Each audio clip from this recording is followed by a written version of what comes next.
मत्ती रसूल की मार्फत लिखी गई यीशु मसीह की इंजील 17वां बाब। 6 दिन के बाद यीशु ने पतरस और याकूब और उसके भाई यूहन्ना को हमरा लिया और उन्हें एक ऊंचे पहाड़ पर अलग ले गया और उनके सामने उसकी सूरत बदल गई और उसका चेहरा सूरज की मानित चमका और उसकी पोशाक नूर की मानित सफेद हो गई। और देखो, मूसा और एलिया उसके साथ बातें करते हुए उन्हें दिखाई दिए।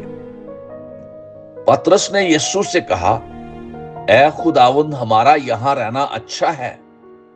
मर्जी हो तो मैं यहां 3 डेरे बनाऊं, एक तेरे लिए, एक मूसा के लिए और एक एलिया के लिए।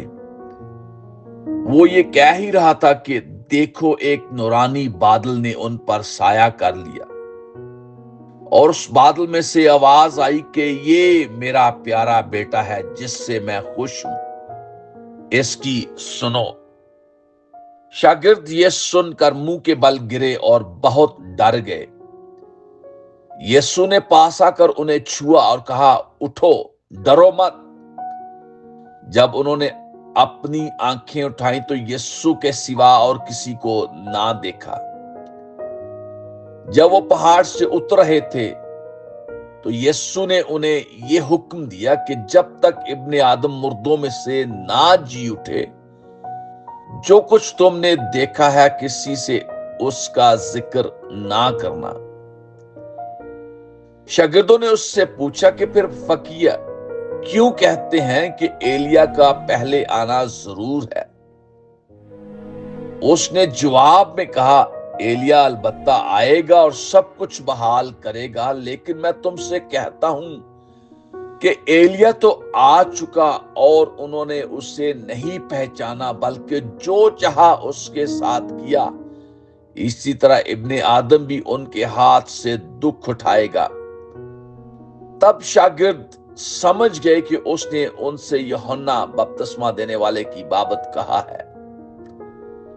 और जब वो भीड़ के पास पहुंचे तो एक आदमी उसके पास आया और उसके आगे घुटने टेक कर कहने लगा, ऐ खुदावन, मेरे बेटे पर रहम कर, क्योंकि उसको मिर्गी आती है और वो बहुत दुख उठाता है, इसलिए कि अक्सर आग और पानी में गिर पड़ता है।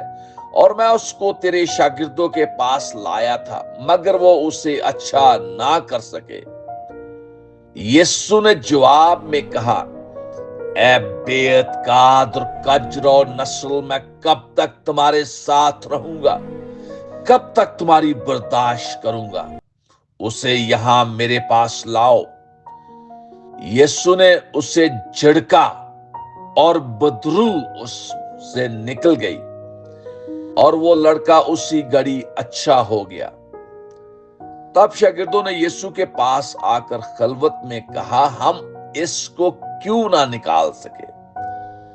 उसने उनसे कहा, अपने ईमान की कमी के सबब से, क्योंकि मैं तुमसे सच कहता हूं कि अगर तुम में राई के दाने के बराबर भी ईमान होगा तो इस पहाड़ से कह सकोगे कि यहां से सरक कर वहां चला जा, और वो चला जाएगा, और कोई बात तुम्हारे लिए नामुमकिन ना होगी। लेकिन ये किस्म दुआ के सिवा और किसी तरह नहीं निकल सकती। और जब वो गलील में ठहरे हुए थे, यीशु ने उनसे कहा, इब्ने आदम आदमियों के हवाला किया जाएगा और वो उसे कत्ल करेंगे और वो 30 दिन जिंदा किया जाएगा। इस पर वो बहुत ही गमगीन हुए। और जब वो कफरनहूम में आए तो नीम मस्काल लेने वालों ने पतरस के पास आकर कहा, क्या तुम्हारा उस्ताद नीम मस्काल नहीं देता? उसने कहा, हां, देता है। और जब वो घर में आया तो यीशु ने उसके बोलने से पहले ही कहा, ऐ शमौन, तू क्या समझता है? दुनिया के बादशाह किन से महसूल या जजिया लेते हैं, अपने बेटों से या गैरों से? जब उसने कहा गैरों से तो यीशु ने उससे कहा, बस बेटे बरी हुए। لیکن مبادا ہم ان کے لیے ٹھوکر کا باعث ہوں، تو جھیل میں جا کر بنسی ڈال اور جو مچھلی پہلے نکلے اسے لے، اور جب تو اس کا منہ کھولے گا تو ایک مسکال پائے گا، وہ لے کر میرے اور اپنے لیے انہیں دے۔ خدا اس کلام کے پڑھے اور سنے جانے کے وسیلہ سے ہم سب پر برکت عطا فرمائے۔ آمین، آمین، آمین۔